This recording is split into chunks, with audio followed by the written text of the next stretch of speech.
Welcome, everyone out there on the internet, watching on YouTube, Facebook Live, or who knows, this could be a few years later on YouTube.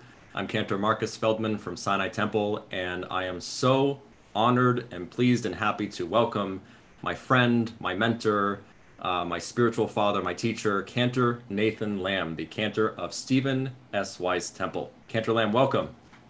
Thank you, Cantor Marcus Feldman. Can I call you Nate? Is that okay? Certainly. Can I call you Marcus? No, absolutely not. Of course, yes. We have this joke that when we greet each other on the phone, it's Stadtchazen, like you are the city cantor, like the chief cantor, and you're the Stadtchazen of, is it Bel Air? Bel Air and you're Yeah. Chicago Westwood, yes. Stadtchazen of Westwood. Yes, both Actually, in we Los say Angeles, the California. Uber Contour. The Uber cantor, yeah, the Yes. great grand Uber cantor. But it part of this is just so surreal to be on the same screen with you now after, I mean, I'm 36 years old now, but I've known you my entire life, and to be considered your colleague is it's a little humbling just to now be here and to be able to talk to you as a not only a friend and mentor but also as a colleague. So this is a real great honor for me, Nate. Well, Marcus, to call someone a colleague, when I remember when you got ordained, I said, now you are my colleague. And I didn't mean that in a pejorative sense or any type of sense other than the fact is that I have so much respect for you. You have been a serious student. Marcus always he always comes prepared. He's a fantastic musician. You are scholarly and you did well in school and you had extra time at Hebrew University. And lucky for you, you met your beautiful wife there.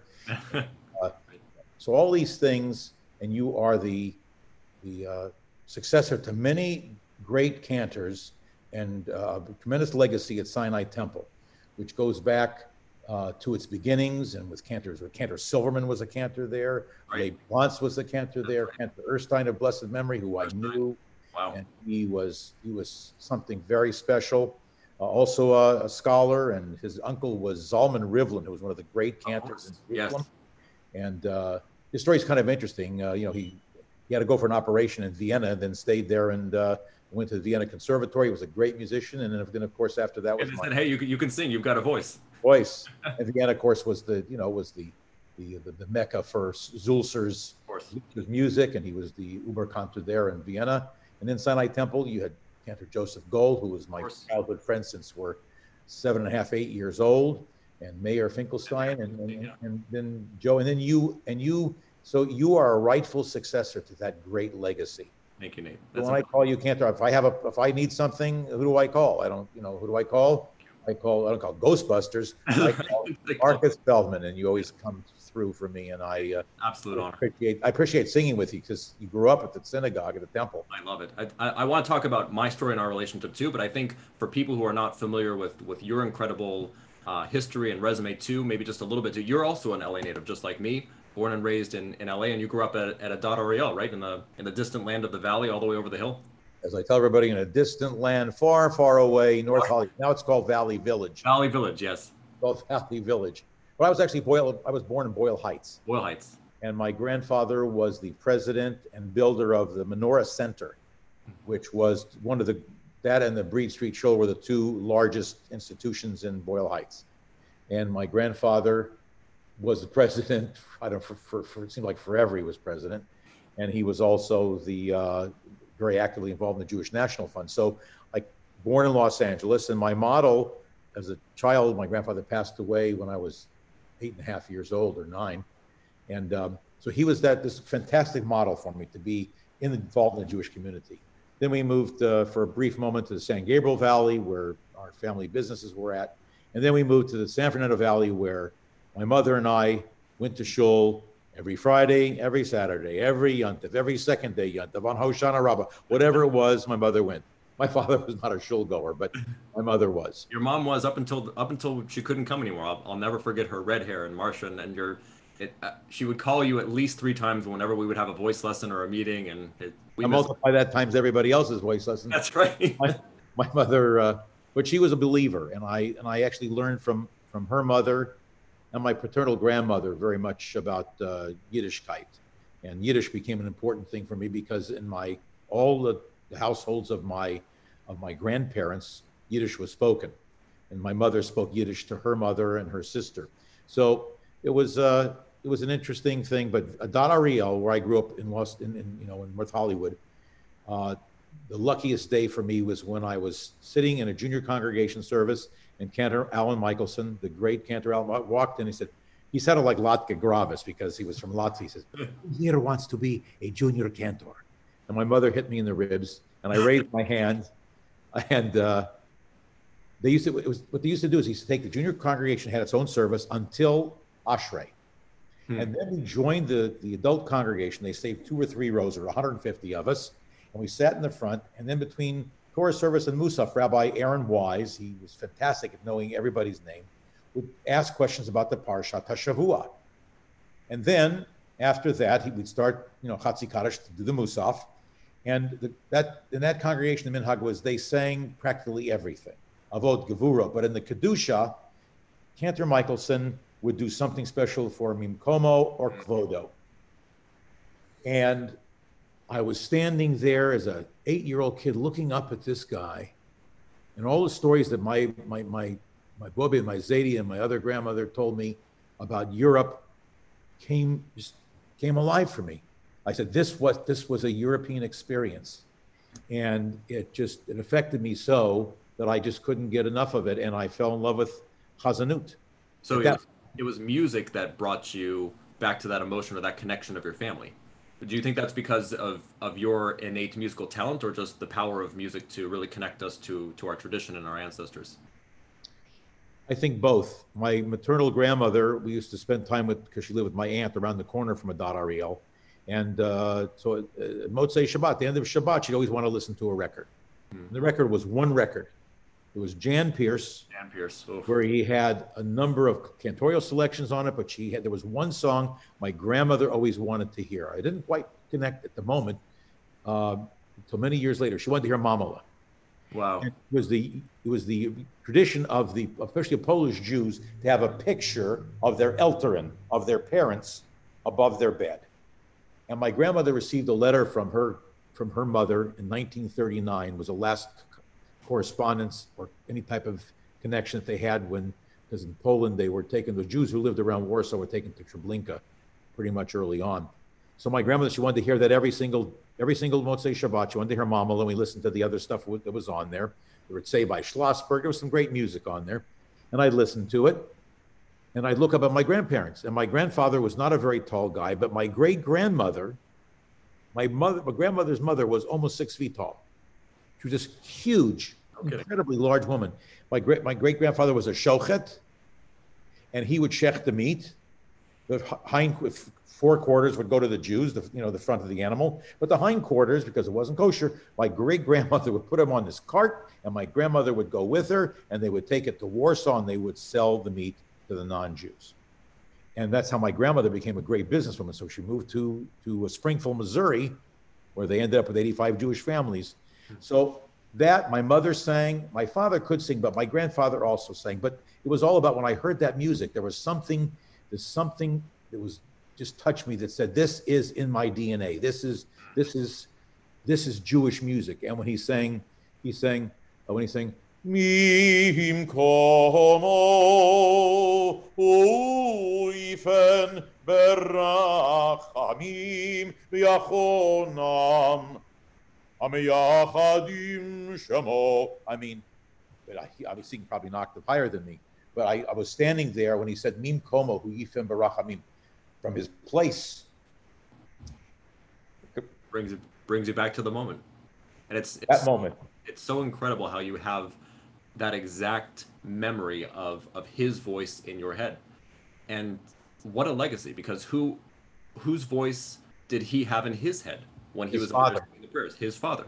His father was a teacher of Chazonis. His father was a great teacher of Chazonis, and I think Kusevitsky was one of his students. Alan was a child protege when he was 5, 6 years old, touring around Europe, as was Kusevitsky. So I think his father, and Riga and Liba, the 2 big cities in Latvia, had a great tradition of Chazanim. One of them was the great Herman Yadlovker, who was urban tradition, or urban legend has it that when he stood to sing Vayehi ben Soa, he put his arms like this, like Vayehi ben Soaron.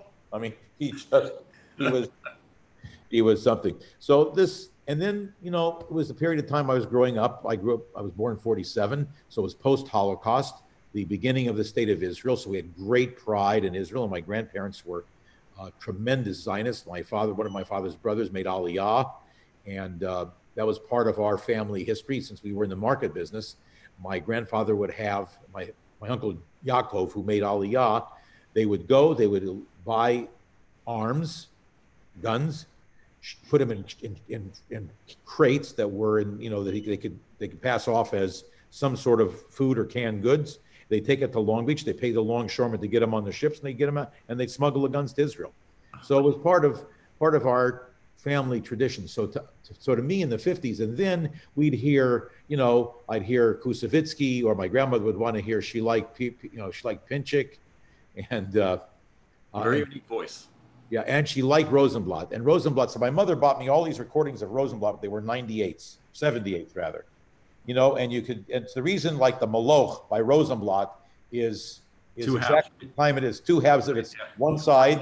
One side on one side, and the other, yeah. One yeah, half. it ends, and the second half is he had to turn it around. That's right. Well, and you know when it's coming to the end, because he goes, Melech al kol. Oh, you know, he does his thing, and he starts to speed up a little bit. He's running out of time. So anyway, so yes, so this was in my head, but what was in my heart was I loved my grandparents. They were such an influence on me. And then as I got a little older, so when I did my first high holiday services, I was 14 and a half. Actually, it's kind of a funny story. Michelson, I was a sponge, and I was like a ravenous shark, you know, to get as much of this chazonis. So I was 14 and a half years old, and Cantor Michelson had to have a hernia operation. And he said to me, Nate, you're going to be the Cantor for the summer. I'm going to be recuperating. And I said, well, I'm 14 and a half. He said, you look older. So, so for that summer, VJCC was called Valley Jewish Community Center before Adat Ariel, was the largest conservative synagogue in the Valley, and only, I think, second to maybe to Beth Amr. They were rivals at the time. Sinai had yet to move from Fourth in New Hampshire, which was in 1960. They moved to Beverly Glen and Wilshire. So this was, and then I had the great fortune of meeting a number of people. One was Erwin Jospe. I met when I was at the University of Judaism doing postgraduate work. Yeah, because he was the successor to Max Helfman. To Max Helfman, but also Alfred Sendry, no, in terms of the dean of the school. I think so, but Max Helfman was the first dean of the School of Fine Arts. Which parenthetically, Rabbi Zeldin was the first founding dean of the college, HUC, yeah, ACC. Amazing. I could talk about Zeldin. I could talk about Zeldin. We could both talk about Zeldin for 3 hours. What was interesting is that so Helfman was the first dean, and Helfman was the music director at Sinai Temple for a number of years with Cantor Erstein before Erwin Jospe came in. My most important experience as a child musically was at the Shrine Auditorium for Chag HaBikurim. And there it was, we had like 600 children on the stage, Max Helfman conducting us, all the children from all the religious schools, and because it was not day schools, the conservative reform movement didn't have day schools, all those children there, and Max Helfman with an ensemble, nice big musical ensemble, maybe an orchestra, and we sang, La da hula chem hashamayim kivshan adam ulevavi, and it was arrangement, and Max Helfman, when he conducted, he was like on fire, and I never stopped. I didn't stop. Couldn't lose that memory of that. So when I became the president of the Cantors Assembly in 1991, and I convinced them to come to Los Angeles, the first time we'd been outside the Catskills for a convention since the inception of the organization, except for a couple times in Israel, which were more missions than conventions.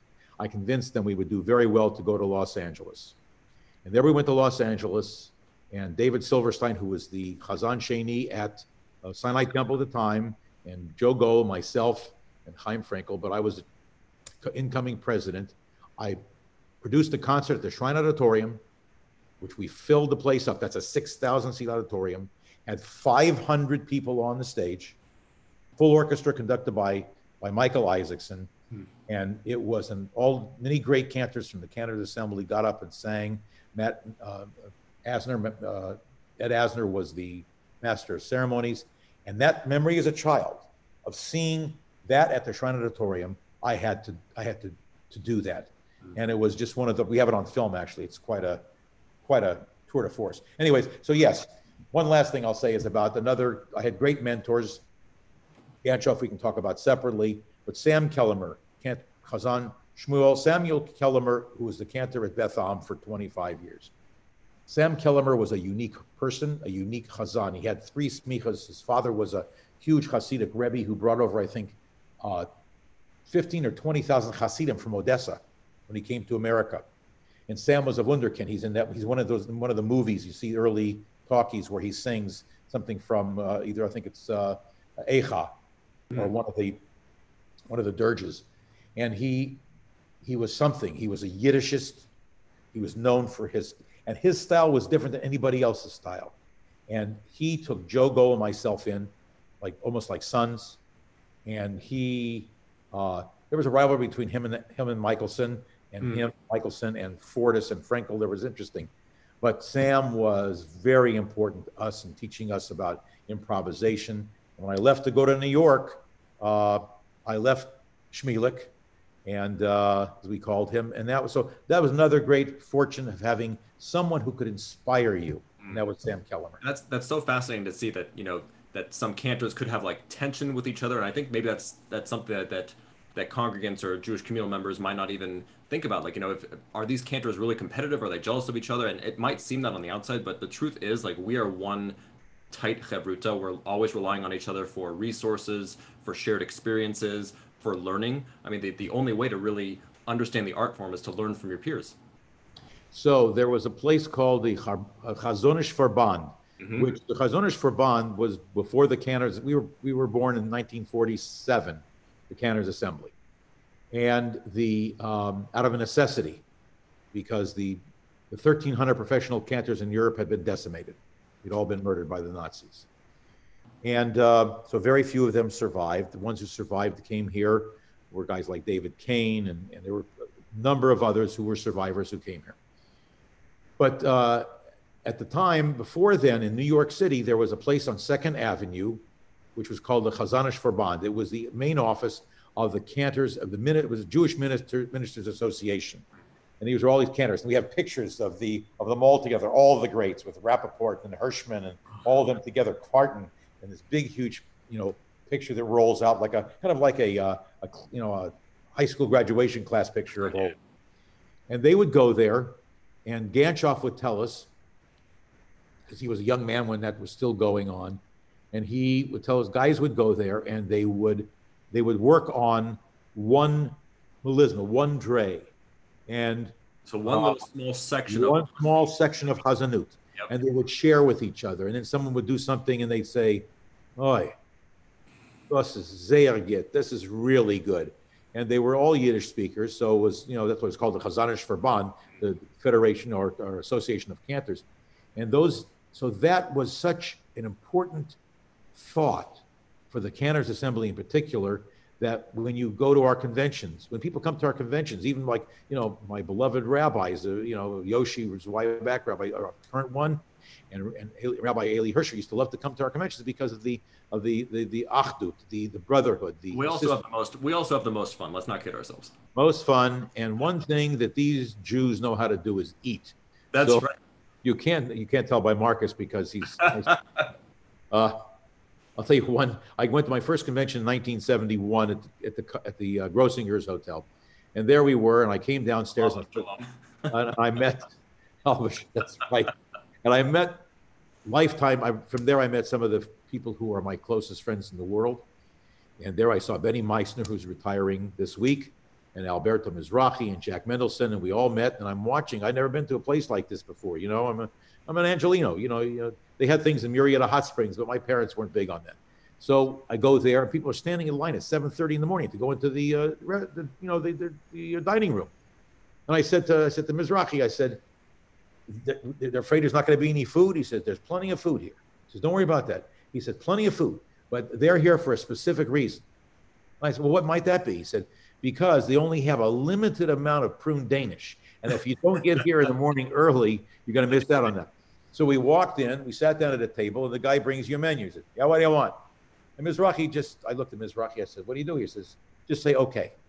So the guy said, what do you want? I said, okay. And he leaves, and I said, what does that mean? He says, we're going to have everything. We're going to bring in everything. You got a problem with that? And so that was my first, but the camaraderie and the love we have between our colleagues is, that in itself is inspirational. So when you're talking about Moshe Ganshov, there was clearly a golden age of cantorial music and these golden age of chazanim who brought the art form from Europe, and Moshe Ganshov was arguably the last surviving chazan from this era. Is that correct? He was, I would say, he was the last one who carried on that tradition. He was considered the Cantor's Cantor, even by the older generation who came before him. They recognized his thing. He was born in Odessa, but he came to Akron, Ohio when he was about 2 or 3 years old. So he kind of talked a little bit, sounded like W.C. Fields, who was born in Philadelphia, I might add. But yeah, can you slow down a little bit? Or he'd say, he said to me, the first question, you had an audition for him, he had very few students, like 5 or 6 students, private that he called, my boys. Faith Steinsteiner, he's one of my boys. He respected her talent. So you go out, he said to me, he said, what do you want to be? What do you want to be when you grow up? What do you want to be?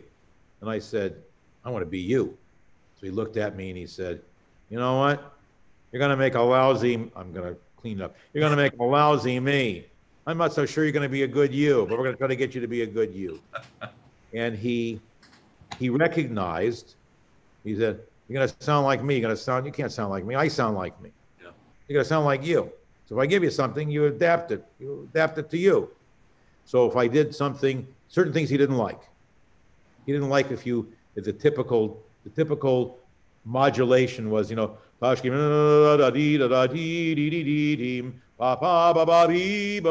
fourth. Yep. Oh, he just didn't like the fourths. I don't want to disparage anybody who he didn't like. So it's a fourth. I hate a fourth. So his modulations were always quite interesting. And then he always wanted you. He'd always say to you, "Can you?" He always say, "Can you sing?" He wanted to say, "Can you sing like an Italian singer?" Which meant, "Can you sing a legato line?" Yep. Because the importance of the legato, the smooth line, was if you do a traditional piece of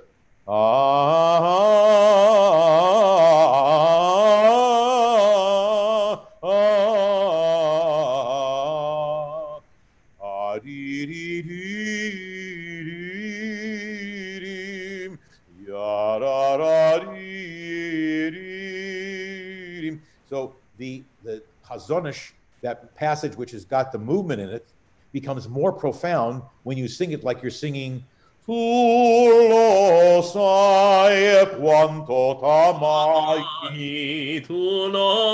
Sorry. That's right. No, very good. We both studied lieder. We both studied Italian art songs, and that's what the old cantors would do. Is you studied art songs, not only the Italian, the Neapolitan art songs, but you studied. I had to do a concert. I had to do a recital of Hugo Wolf, of Schubert. I mean, I did that because it made me a better singer. Michelson insisted. Michelson was born in Latvia, as I told you. German was not Latvish, but German at the time, because it's part of Prussia.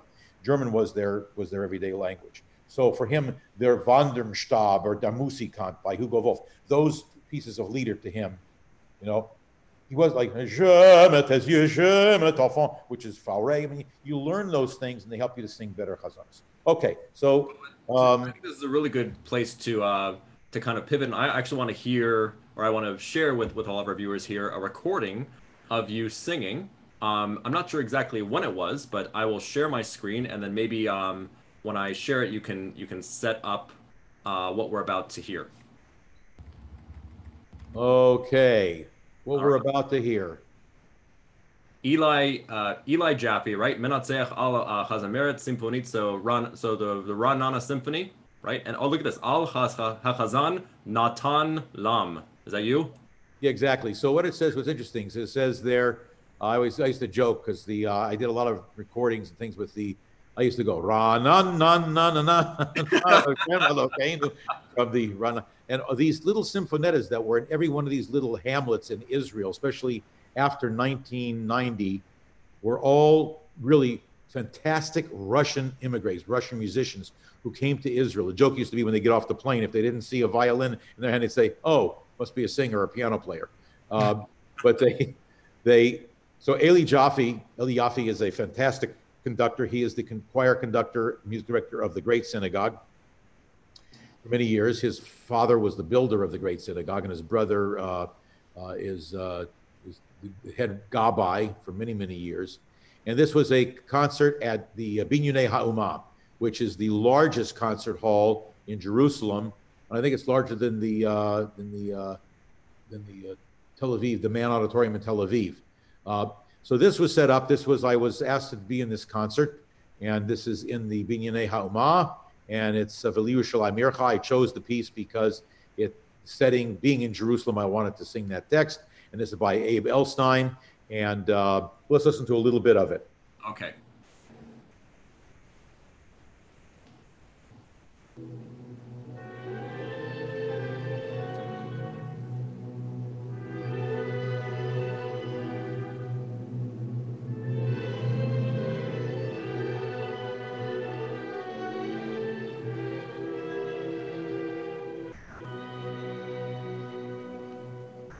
ולירושלים ירחו, ולירושלים ירחו, ברחמים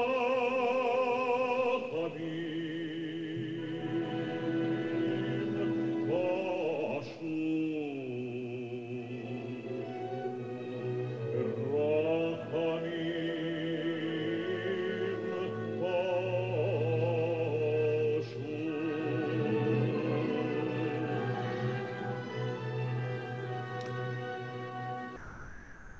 Vesish Kobzona, Vesish Kobzona, Vesish Kon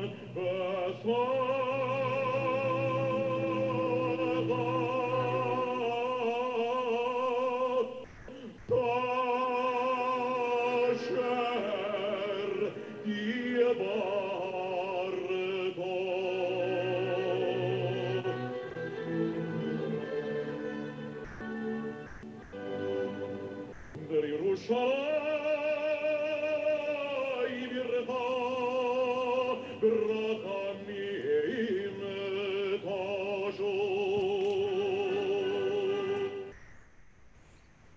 Okay, so Wow.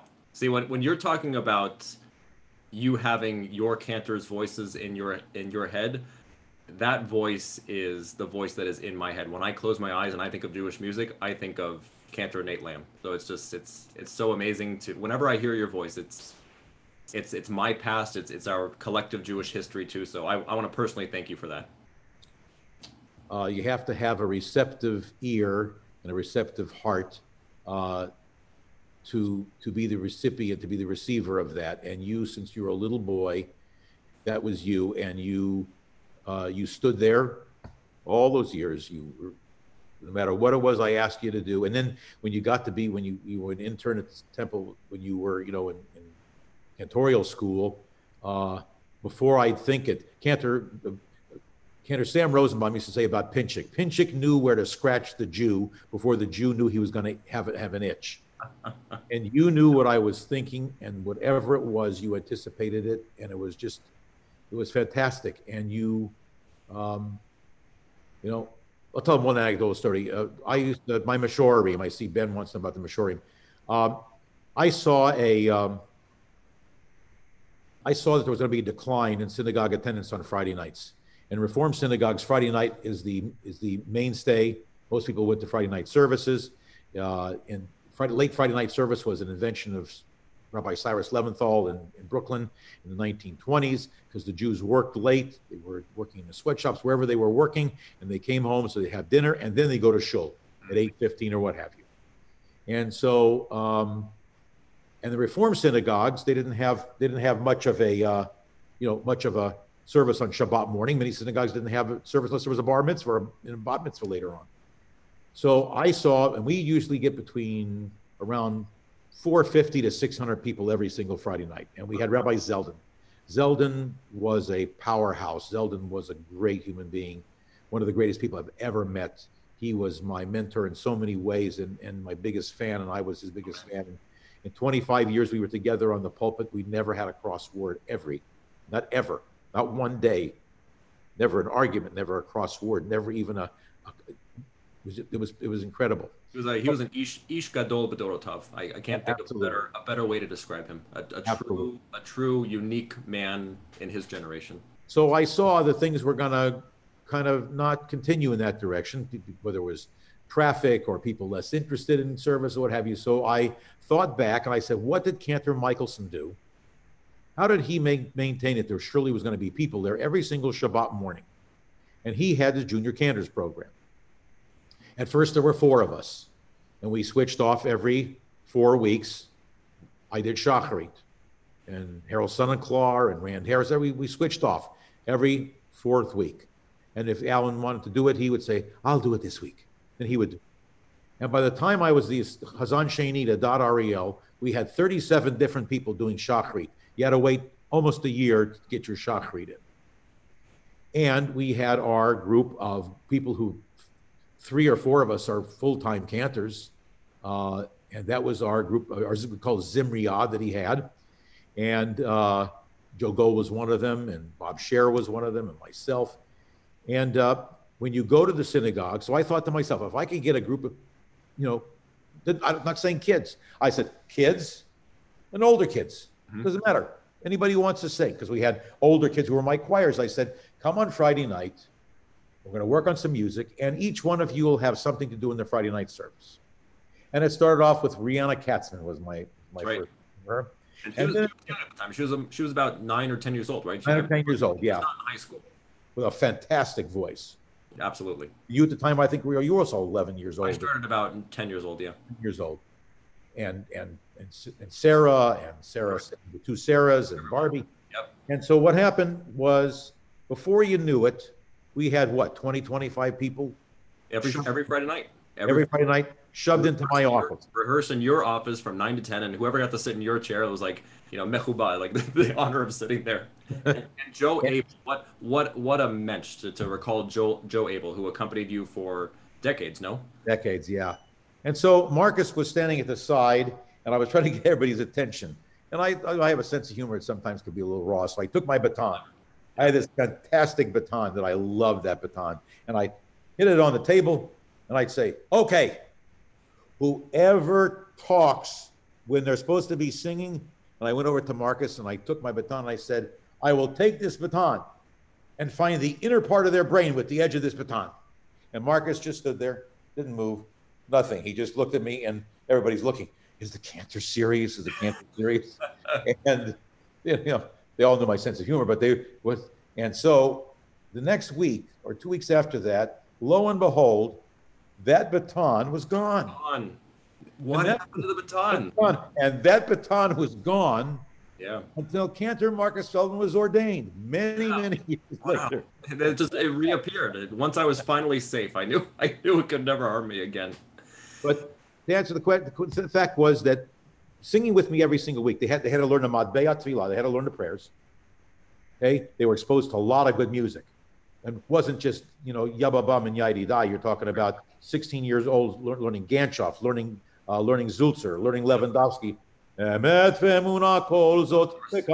All types of music. And Isaacson and Zim and I had music commissioned for the group as well. Yep. So the new music was commissioned.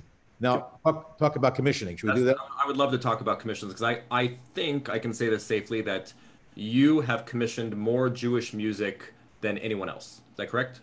Correct. And if you could almost add up there are two people in town in Los Angeles.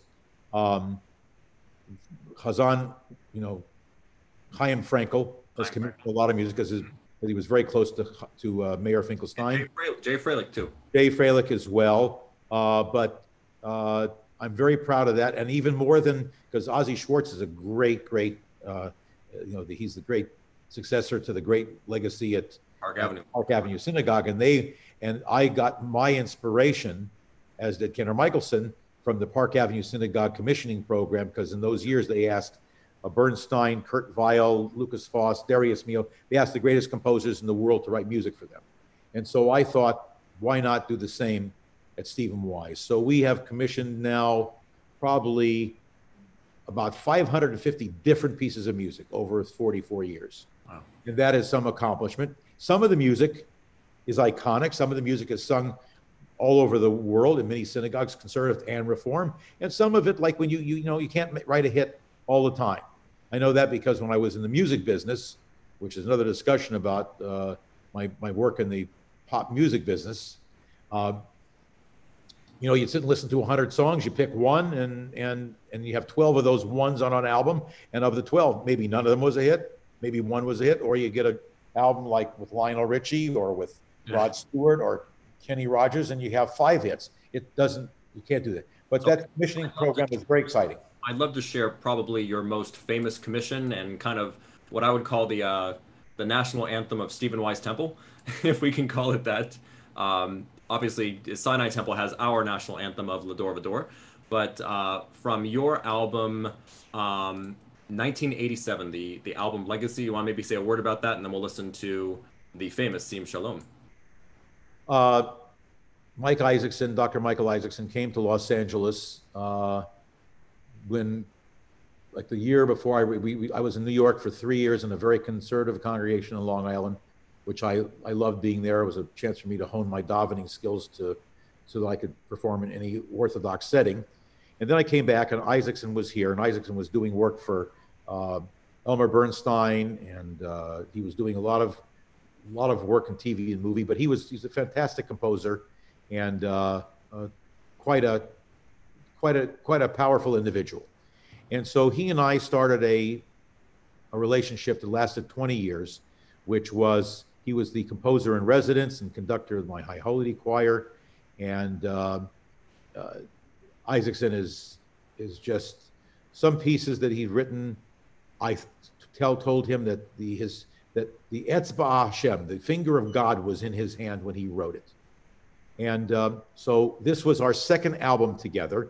The first one we did with a pickup group from the LA Phil. You couldn't call them Los Angeles Phil, we call it the Hollywood Orchestra, whatever it was. But they were all players from from the Los Angeles Philharmonic.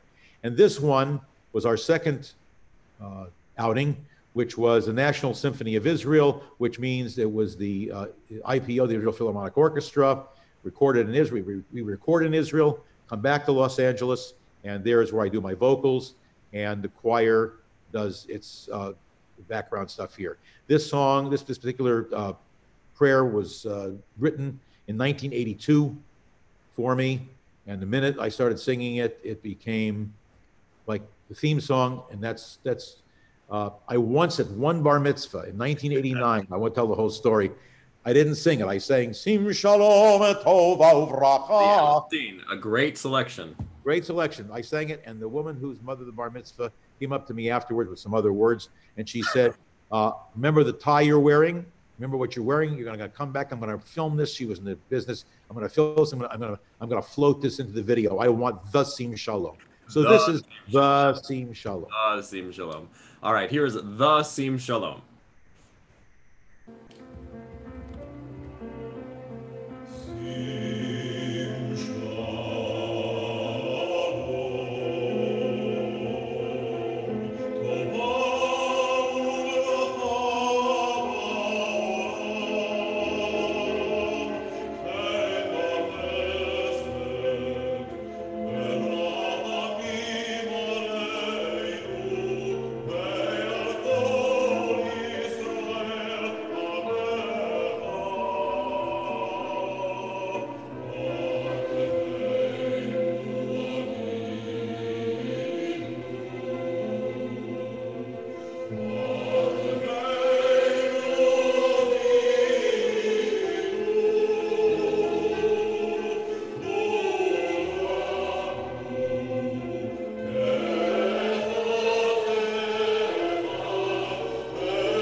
Beautiful, beautiful, beautiful.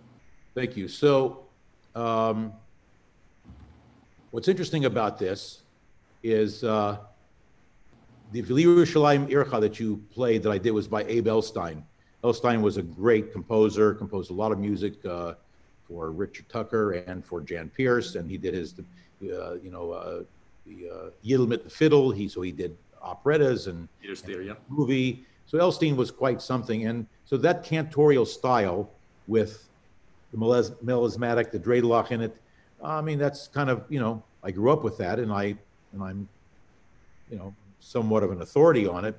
So here you have Isaacson. So here you got a guy who leaving the conservative movement to go to a Reform congregation, the fastest Reform congregation, or the fastest congregation ever in American Jewish history, with a rabbi who grew up in Williamsburg, who has an Orthodox background, and said, Cantor, Nate, just do whatever you want to do. And so I was a traditional guy, he asked me put me in front of an Ahmed, in front of a bima, and let me daven. So here I'm confronted with the realities of a new ear, not a new era, a new ear. And you have the folk music coming into play then. I was very good friends with Ami Aloni, who wrote a lot of music for me as well. And Ami was a very fine composer and a great writer of melody. And so if you listen to this piece of music, it's actually a kind of classical, but at the same time musical theater-esque. Da da da da da da da da da da da da da da da da da. Kind of Stephen Sondheim-esque. It's in 12/8, so it has a feeling of yat da da da da da da of triplets or of a waltz kind of thing. But just like Sondheim wrote Little Night Music, everything is in 3/4 or some variation of 3/4. And I have this piece of music, and Isaacson was a fantastic producer for me. Later on, I became a producer of vocals myself, but Isaacson was terrific. He got me to do things that I wouldn't have normally done, like sing softly. And he got me to take things and look at things in a different way. And I'd say to Michael, if he watches or sees this, he really helped me to be more musical. And that is really a compliment to him. And so we're all products of all the people that we've been influenced by. You really are. And what my question for you is kind of along those same lines of the importance and maybe the reason why you commissioned so much Jewish music and what that adds to our experience as Jews in the 21st century, and what you had hoped all that music will do for our future as well. Well, at Sinai Temple, the word Mi-Sinai in our music, Mi-Sinai means it didn't come from Sinai. Mi-Sinai in the Ashkenazic tradition means it's 1,000 years old. Da da da da da da da. That nusach is Mi-Sinai. Yep. That's Mi-Sinai. Yep, plenty. That's right. Those are Mi-Sinai. Means without them, you wouldn't have the same experience. So in every generation, in the Reform movement, if you didn't sing Avinu Malkeinu Shema Kolei, if you didn't sing the Janowski Avinu Malkeinu, it would not be the High Holy Days for them.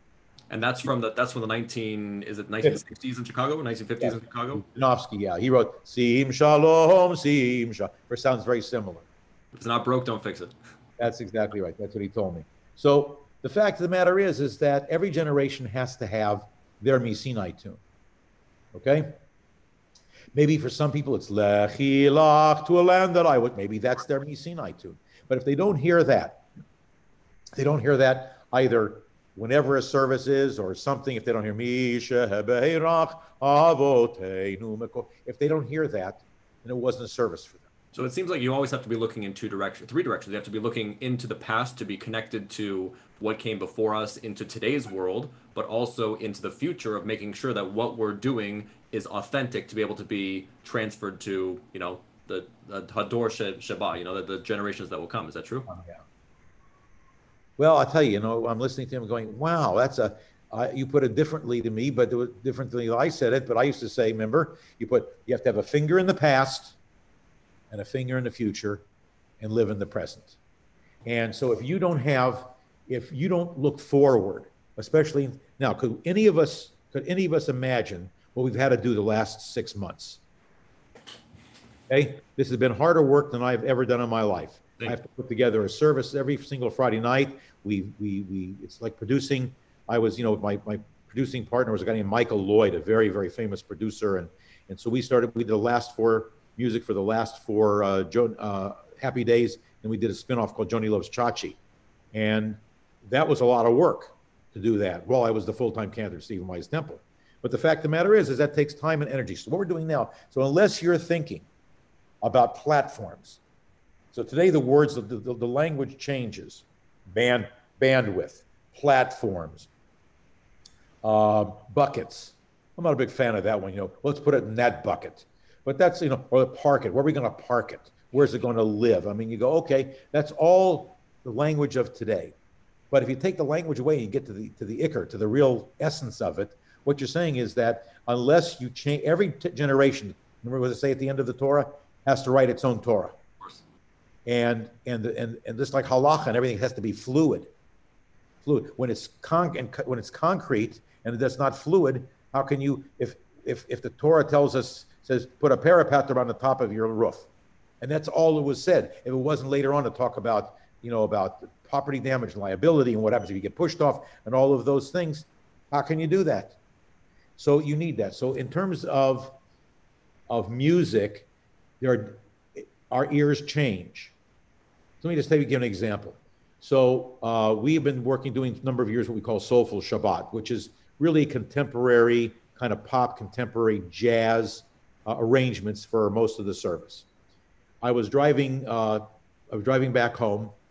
I have a home here in Ventura. I was driving back to the city, and it just so happened that 5 of the songs that were on the radio at that moment, it was unbelievable. It was like the finger of God saying, listen to your work. And 5 of the songs were works that I had done. I had worked on. One was Belinda Carlisle singing Circle in the Sand. And another one was Stephen Bishop, he was doing, Might Be You. And then it was, Lionel Richie doing something. And then it came Kenny Rogers. I go, man, I worked on all those songs. And I thought to myself, I really like those songs. I really like those songs.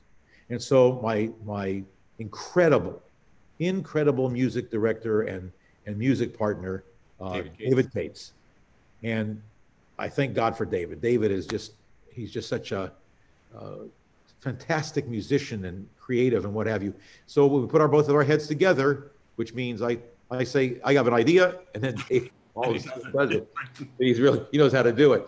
And we came up with stuff that was good for people's ears to hear. For example, we can do a new Kol Nidre. I once did a Kol Nidre with Isaacson conducting. It was written by Herman Berlinski. It had elements of the Kol Nidre. We did it once, one service at the Scottish Rite, 1,700 people there. The president of the congregation came up to me after, there were 2, I did the regular one, but the first one I did was, Kol Nidre, Kol, and it was all over the place. He said to me, what was that Kol Nidre? And he wasn't in such a good mood. And I said, Herman Berlinski, isn't it great? I recorded it with 24 voices of the Metropolitan Opera Chorus in New York. It's on my first album. And he goes, get rid of it. And then Zeldin came up to me, and Rabbi Zeldin said, Nathan, he said, that was an interesting Kol Nidre. Who wrote that? And I said, Herman Berlinski. Oh, I know Herman. He's organist in Washington, D.C. If you like it, do it. And I looked at Isaacson and I said to him, Risotto, 2 of them. Like, our discount. The safe pick. I said, yeah, we just let's not rock the boat. So certain things you can't change. It's like, Avinu Malkeinu. So the only thing that I would, if I'm looking at new music and who produced as a cantor, who really affected the cantorate or Jewish music in the last 30 years, has got to be Meir Finkelstein. Of course. I mean, there are so many of Meir's things that are so iconic. You don't sing Ve'al Kulam, Ve'al Kulam. You don't sing that. People get, that wasn't a song. Or the Four Seam Shaloms, Yale on Kol Nidre. I mean, the list goes on and on. I mean, I think most people know, but while he was at Sinai Temple from 1982 to 2000, he wrote over 100 settings of original Jewish liturgical music designed to be accompanied on the organ with Ariel Cohen and our professional choir. And it's incredible. It's incredible. And I asked Meir I commissioned a number of works. One was Matovu, which was very lovely. And then he wrote, and you shall love Adonai your God with all your heart. So that became Setting the Ve'ahavta, which you taught the Meshorim, and it was our special piece, because I remember at the very top of the page it said commissioned in honor of the Meshorim at Stephen Wise Temple by Cantor Nathan Lam, and that made us feel so special to have something that was created specially for us. So thank you for that, honestly. and then it had in the middle Ve'ahavta. Yep. And then there was then one of the kids would always say, and you shall teach them to your children. So now it has become even more important to me, because my eldest grandchild, my granddaughter Lila, I call her Liler, like she's from, like they would do in New York, Liler. Maybe that's Boston, I'm not sure. We're going to add an R at the end. And she's a fantastic singer. And so she sings with me. Together we do it. And so I was standing in my office, near the piano, and we were rehearsing it. She's now 10 and a half, but she was about 6 years old at the time. And I said to her, we're gonna sing this on services on Friday night. Okay. So she starts singing, and you shall love Adonai, your God. And I got verklempt. I started, because of my children, my beautiful, wonderful daughter, Jenna, is not a singer, and my talented artistic son is a writer, but not a singer. And this is the first progeny of mine who is a singer. And I'm looking in my office where I spent, 80% of my life probably. And I'm looking at her, and she's singing, and I got choked up. And she looks at me, she said, "Don't ruin this with crying." And so, because I tell all my students, if you know what I say, do your job. Go out there and do your job. Your job is, if you're a cantor, your job is to go out there and inspire people. Can't be disingenuous. You have to be genuine. You have to always ki'ilu. You're not in the mood, be in the mood. If you don't believe something, they're depending upon you to move them. That was a Rabbi Zeldin axiom, no? Yeah, ki'ilu. He was as a clergy person. One day we had a kid who died of leukemia. He was in a day school, and it was a sad day. I mean, the whole school was a sad day. It was really sad. And we came back, and I had to do a wedding. And I looked at him. I said, "Rabbi," I never called him shy. I said, "Rabbi," I think I was about 33 or 34, and I looked at him. I said, "Rabbi, I'm devastated." He said, "Nathan, our job is a hard job." He said, "We had to do this unfortunate, really, funeral and give those people comfort and access our own strength to give them comfort. They plugged into us for comfort. And now when we go to this wedding," he said, it's the biggest simcha in their life. We can't bring anything to that but the greatest simcha in our hearts to wish them a big simcha." And to him, everything was, he said, "We're going to give it $1 million treatment." And that was no matter who it was. But he said, "So you have to learn." And that was one of the great lessons, but many great lessons from Rabbi Isaiah Zeldin. And I want to say one word about Harold Schulweis. Harold Schulweis piqued my interest in Jewish texts, and especially in commentaries on the text. And I was very proud that he would ask me. He liked to do these debates. And he'd say, "I need somebody to debate me." He said, "I'll be Maimonides." He'd call me, "Nate, you're going to be Nachmanides." I said, "Well, who's Maimonides?" He says, "I am. You're going to be Nachmanides." Oh man. So I happen to have done a lot of research on Igeret HaKodesh, which is the treatise by Nachmanides, who really knocks Moses Maimonides. Nachmanides is from Girona, which Girona. near Barcelona. And so all those things, because Marcus, that to me, we are only servants of the text, only servants of the prayers. The music has to serve the text. And if we are shlichei tzibor, representatives of the congregation in prayer, then that means we have to be that. We have to serve that text, not our own means.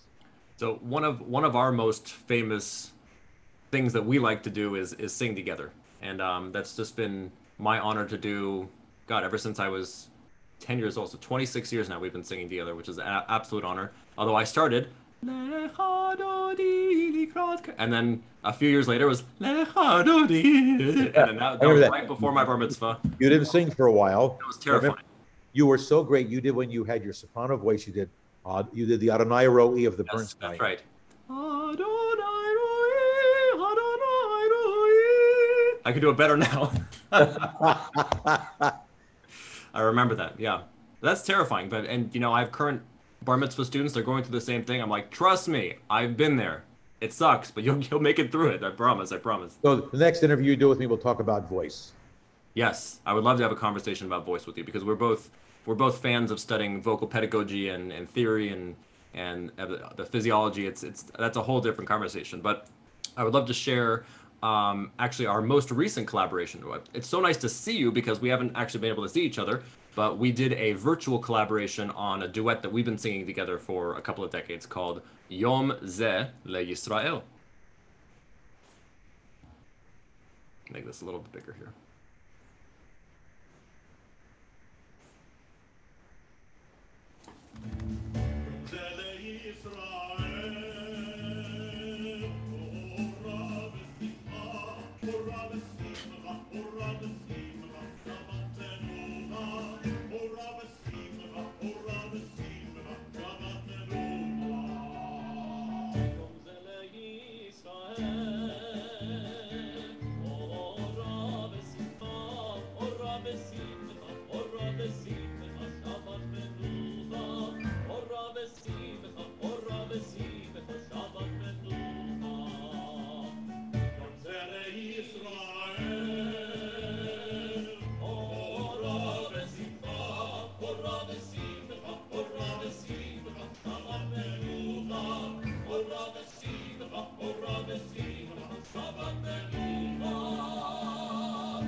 Okay.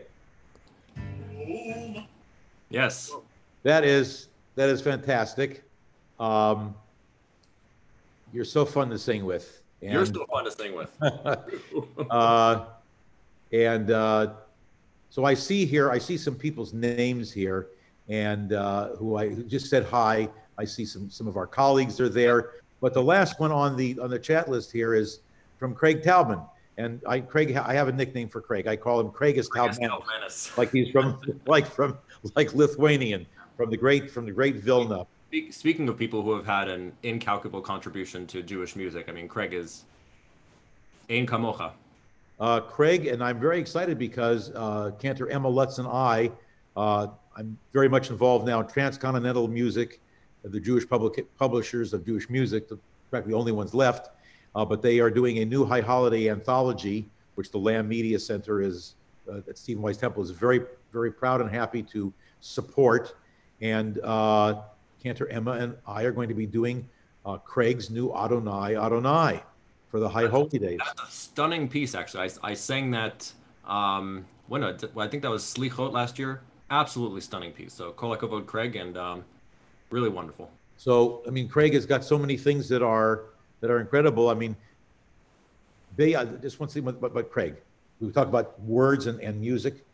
When you finish the Kaddish Shatom at the end of the service, the mourner's Kaddish, to abruptly go into Adon Olam Asher, or Adon Olam, to go into something, it's so, but using Ve'yado Afkidruchi, Ve'eti Shan Ve'ayira. It's beautifully written. It touches the soul. And here I am on the internet thanking my friend Craigus Talman. It's Craig Talman. To you, buddy. Well, this has been an hour already. I can't believe it. I think we could probably do this for another 3 or 4 hours, but what a pleasure. What an absolute honor to be able to sit and share some memories with you and to share some music. And just thank you. Thank you for being who you are, for personally inspiring me and everyone else who was in the Mishorim. And that's the last thing I think I can leave everyone with, is that you have probably over, is it 10 students that have become professional cantors, or close to 10? No, if you calculate just the people that study with you, and then you're the founding dean of the cantorial school at AGR California, it's incalculable how your contribution to the future of cantorial music and Jewish music. At Stephen Wise Temple, we have produced more cantors than any other synagogue in the country. Okay, just from our Mishorim, we produced good Jews, and that's more important too. People like Michael Weiner, who's a fantastic Broadway composer and written music for us or Zaru Allah, and the Shalom Aleichem. So that's really what's important. The important thing is if you have somebody with kids, is that they don't have to become cantors or rabbis. Just be a good Jew. Be interested in synagogue life. Be interested in being a person who sees the world, the Takein Olam b'malchut Shaddai, so that there is some sense of awe, yirat shamayim, of something bigger than themselves. And people who want to follow in my footsteps or in our footsteps, there's one, music is a way to open the soul. It's a key to opening a person's heart and soul. In today's world, a cantor can't just be somebody who sings. It's not just someone who sings. Someone who has to have a tremendous knowledge of text, of subtext, of commentaries, of the prayer book, of Tanakh, and other sources. And if you are that, then people look up to you and they say, wow. And when they come to you, and you can be, sometimes it's like, Vayidom Aharon, sometimes just being silent, just being there, that they just see you. And that's kind of the stage of life I'm in. People, I've been around quite a few years. And so when they just see me, I realize that people get some comfort from that, and it gives me comfort. So, and we should have to realize that not all of us are perfect. And that when you go to sleep at night, you say, I forgive all those who have done me wrong. And then sometimes you got to say, I forgive myself because I could have been better. So the thing is, we always have to strive to be better, not just cantors, but people, and learn by some of our mistakes. So, Shabbat Shalom. Beautiful words of wisdom. Shabbat Shalom. Nate, Cantor Lam, thank you so much for joining us. Shabbat Shalom to everyone. Shabbat Shalom, Marcus. I'm very proud of you. Shabbat Shalom. Thank you. Bye-bye.